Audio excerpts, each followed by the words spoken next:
For 70 years, America's aircraft carriers have sailed the Western Pacific virtually unopposed. Now China is building its own aircraft carriers, submarines and long-range missiles. In the South China Sea, Beijing is trying to force the Philippines and Vietnam off disputed reefs, and it's spending billions building new island bases. They don't have any really good islands, so they're literally dredging up soil, dumping it into the reef and creating new islands. What is China's plan? China is prepared to fight for territory. How can small, poor countries like the Philippines stop them? It is outrageous. It is expensive, like I said, excessive. Its allies are looking to America for help. The U.S. Navy is one of the single greatest contributors to the security and stability of the Asia-Pacific region. We have been for nearly 70 years. How far is America ready to go to stop China?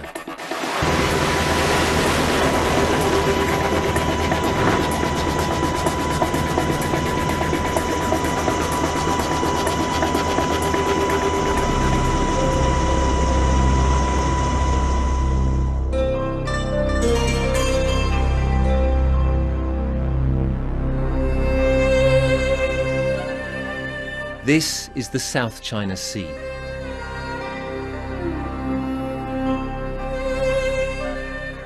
I'm on board a Filipino fishing boat, heading to a place few outsiders have ever been.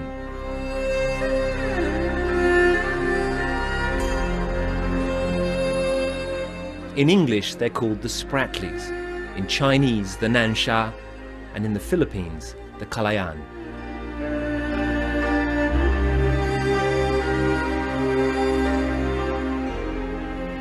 There is no easy way to get to the Spratlys, and no comfortable way either. On the evening of our second day at sea, we spot land on the horizon, a tiny desert island. We have to anchor outside the reef. The only way ashore is an even smaller boat. They started building a pier here 10 years ago, but the ship bringing the building materials got stuck on the reef. It's still here today, slowly rotting away.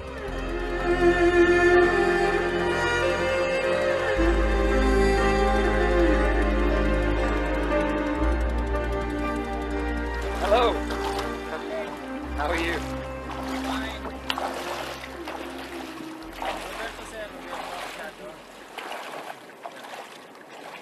The Philippines is about 400 kilometers back over there. Vietnam is 400 kilometers in that direction, and China is over 1,000 kilometers in this direction. This place really is the definition of the middle of nowhere. So why have I come here? Well, because this island and a few others scattered around here are now at the center of a struggle for the control of the South China Sea. The Spratlys may be tiny, many no more than reefs, but they are strategically right at the heart of the South China Sea. Some are controlled by the Philippines, some by Vietnam, but most importantly, all the Spratlys and the whole of the South China Sea are claimed by China, and it is a claim that China is now starting to enforce. Once, back in the 1970s, Philippine dictator Ferdinand Marcos had big dreams of turning this tiny island into a military stronghold. Today those dreams are long gone. The anti-aircraft guns are useless, rusted solid years ago. The concrete bunkers are slowly slipping into the sea. The Philippines is a military weakling. But why would anyone fight over this tiny scrap of land? Take a look from above, and Pagasa's significance suddenly becomes clear. The significance of this place is really this. It has a runway, and a long one. There are really only 2 islands in the whole of this part of the South China Sea that have runways, and the other is controlled by Taiwan. If you want to control the sea, you need aircraft, and if you've got aircraft, you need runways. You can well understand why China would love to get its hands on this place. Unable to defend itself militarily, the Philippines is trying something else: colonization. Around 20 families live in this ramshackle village on the island, about 100 people in all. They have a school and a clinic and a solar power station. Settlers like Melody have not come to Pagasa out of any great patriotic duty. They come because the government pays them to be here. In a country with 20% of its population living below the poverty line, that makes sense. Hindi naman po, sir, na maisipan naman namin magpalit ng gano'n na buhay, pamumuhay. Ay kasi po, hindi naman na, okay lang po na nandito kami. Kasi po kung naikukumpara na rin namin yung pamumuhay namin doon sa mainland at saka dito po sa Pag-asa. As far as I know, this is the only island in the Spratlys where there is a permanent civilian population. It's not an easy life. There's no regular boat service, there are no regular flights. If you get sick, you have to hope that the Air Force will send a plane to pick you up.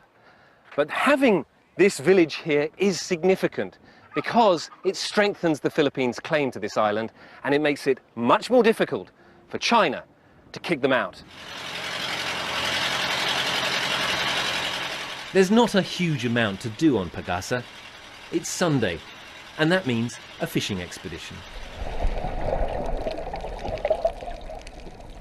But even here, politics intrudes. Settlers tell me overfishing by Chinese trawlers has destroyed the fish stocks on these reefs. It's hard to tell if it's true, but today's catch doesn't look like it's going to feed many people. On the boat watching all this is Mary Joy.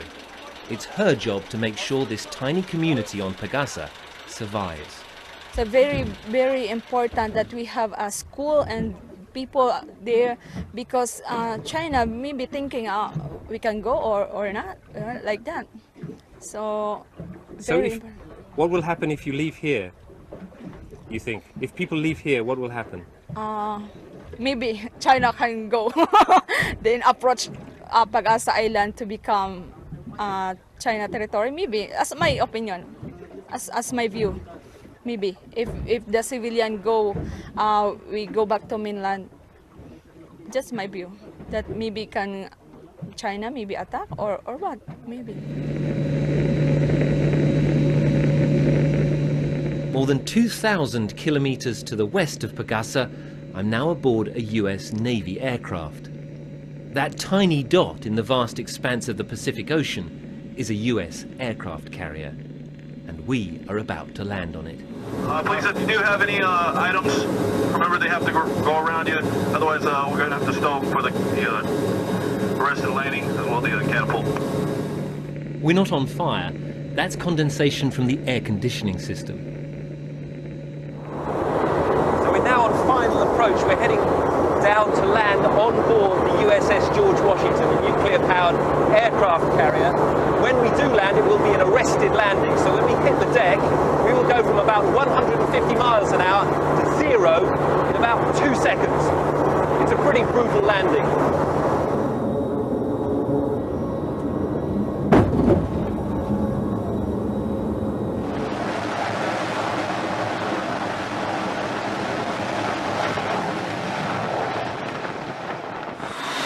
Okay, so welcome aboard the USS George Washington. We're out in the Pacific Ocean, somewhere off the coast of Guam. And we've come out here to see what is the largest combined naval and air exercise in nearly 10 years.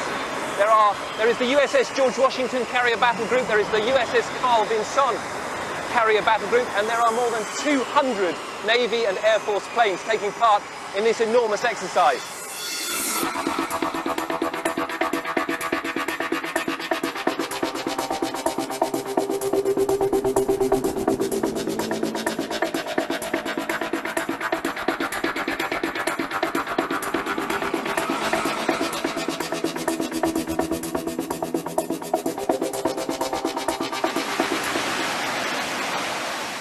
The USS George Washington is the embodiment of US naval power at sea. It carries more than 60 fighter jets. It is a 100,000-ton floating airbase. In high-tempo operations, they can launch a plane off this deck every 30 seconds. Well, we've just seen 11 aircraft launched from the deck of the George Washington, and now we're watching 11 more being brought back on board. You can see the last one just about to land behind me here. This really is an extraordinary sight.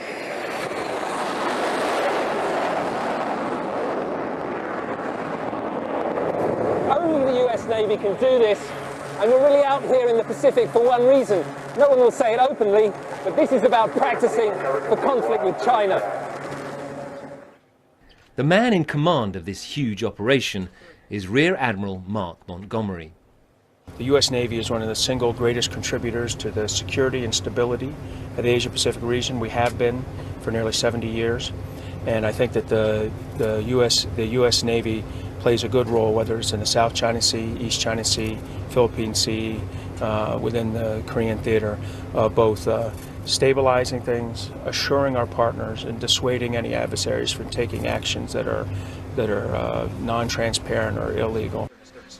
That is a polite way of saying that the US will not sit back and watch Beijing turn the Western Pacific into a Chinese lake.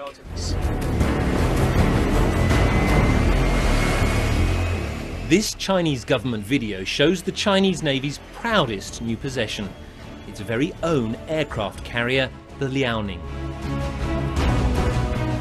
This year, the Liaoning sailed into the South China Sea for the first time. It was a very deliberate show of force and intent. China is building new ultra-silent submarines and powerful long-range missiles, so-called carrier killers. They're all designed to keep America's precious carriers out of the South China Sea. How to deal with these threats is now a big headache for US Navy commanders. When we talk about our capabilities, we're talking about our capabilities to operate in a generally unrestricted way in the waters of our choice. As some countries have increasingly complex anti-access or area denial weapons, we have to develop our tactics, techniques, and procedures to continue to operate in an unfettered manner. This is the EDO from this central. Now I assume all casting control efforts for black smoke compartment. As if on cue, the George Washington comes under simulated attack. Part of the ship is reported to be on fire. Aviation, hydraulic, pneumatic shop. IT respond from Fair 1 Bravo. For the last decade, China's leaders have insisted its rise will be peaceful, and America has responded by insisting it wants to engage with China, not contain it. But out here in the Pacific, there is a distinct feeling that the mood is changing.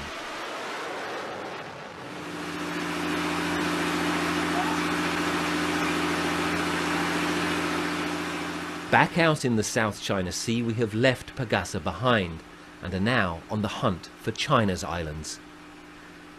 In fact, China doesn't control any real islands in the Spratlys. At least it didn't until a few months ago. In the distance, we spot what looks like land, an island where there shouldn't be one. On my GPS, and this has the latest software on it, it says elevated house with a mark of a reef. It's very clear that this ahead is not a reef, it's an island. Well, unfortunately, just as we've approached, the weather has turned absolutely foul and the rain is now tipping down. We virtually can't see anything, so you're going to have to take my word for it. But right behind me here, just about 2,000 meters away, is a brand new island that literally didn't exist 3 or 4 months ago. Our fishing boat captain is shocked by what we've seen here. Dati po lang, doon kami sa palagitnaan ng Vietnam at saka Chinese. Nagpudlo ako doon para makawil. Tapos sinabol po kami. Nakita ng barko. Tapos umalis na po kami. A few hours later, the rain lifts. And off to the east, we pass a tiny Vietnamese outpost perched on top of a submerged reef.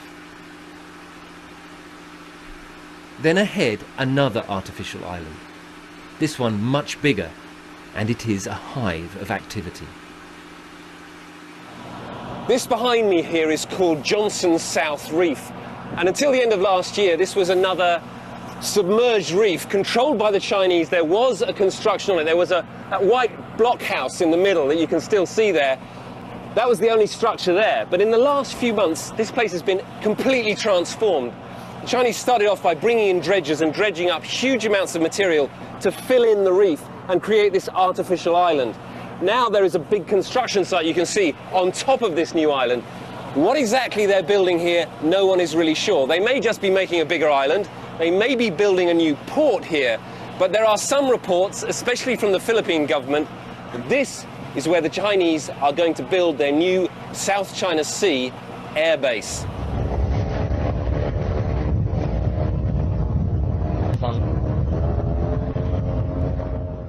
China took this reef from Vietnam in a brief but vicious battle in 1988. In this Chinese video, you can see the Vietnamese troops standing waist deep on the submerged reef.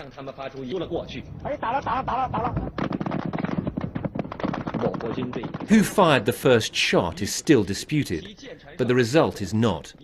70 Vietnamese troops dead, 2 ships sunk, China victorious. For 25 years, China did almost nothing here, until this year. Last year, it was still a coral atoll. By February this year, a huge dredging operation began pumping millions of tons of sand into the reef. By the end of March, a new island had emerged. In Manila, China's island building is causing consternation. It is outrageous. It is expensive, like I said, excessive, and without basis under international law. Well, they're doing it because they can, and they think they're right. In April this year, China's claims very nearly erupted into open conflict with Vietnam.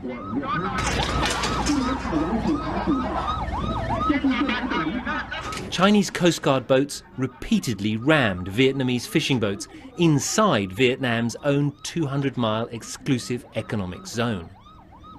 I think China is prepared to fight for territory for several decades. And at that time, if they say, okay, we need to, they will do it. So you see, well, they have several border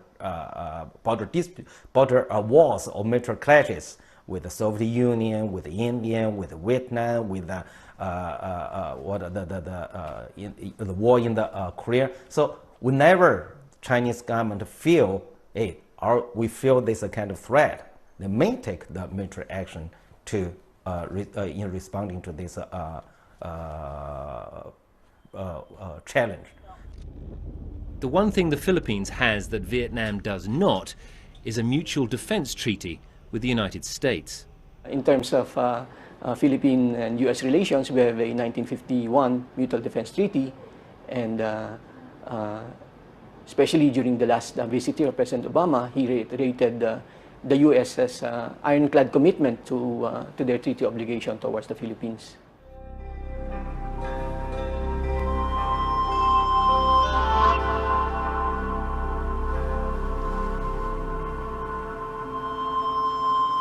When you see just how weak the Philippine military is, you can well understand why Manila wants the US at its side. On board our little fishing boat, we've spent another night at sea. Now with the dawn rising, a new silhouette appears on the horizon. A rusting World War II hulk stuck atop another reef.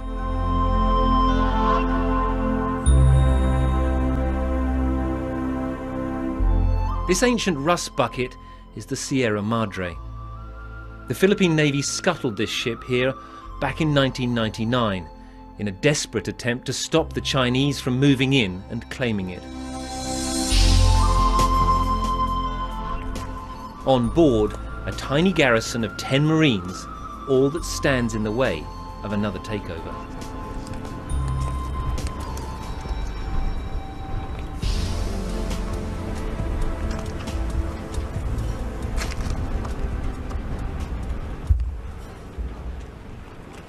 The The Sierra Madre is more death trap than refuge.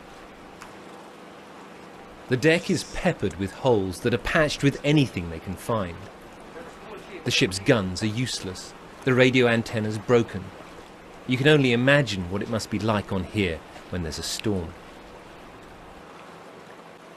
For the Marines, it is a constant battle to ward off boredom and hunger. Food is often so scarce they must catch or grow their own. They can only bathe when they've collected enough rainwater. Meanwhile, just beyond the reef, two shiny new Chinese Coast Guard ships roam up and down. The coast of the Philippines is about 120 nautical miles in that direction. The coast of China, on the other hand, is 800 miles in that direction. But those two Chinese ships sitting just off the reef behind me are here to enforce Beijing's claim that this submerged reef is actually Chinese territory. For the last year, the Chinese ships have been blockading the Sierra Madre, trying to prevent resupplies from getting through and wear down their morale.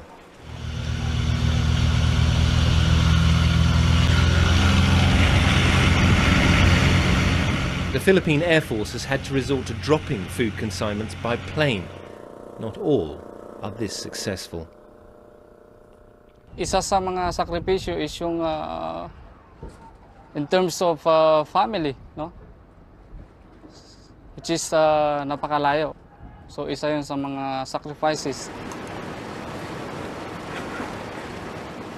This is clearly not a contest of equals. 10 men on a rusty ship are not any real barrier to a Chinese takeover. But Beijing knows the Philippines has a defense treaty with the United States. And perhaps because of that, it is biding its time. Some have described China's actions out here as salami slicing, or in Chinese, as cabbage slicing.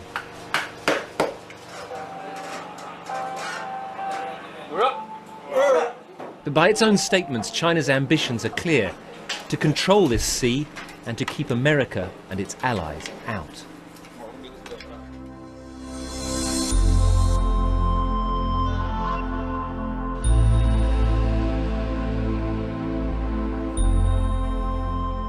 America says it will not allow that to happen, and that means these two mighty countries are now on a potentially very dangerous collision course.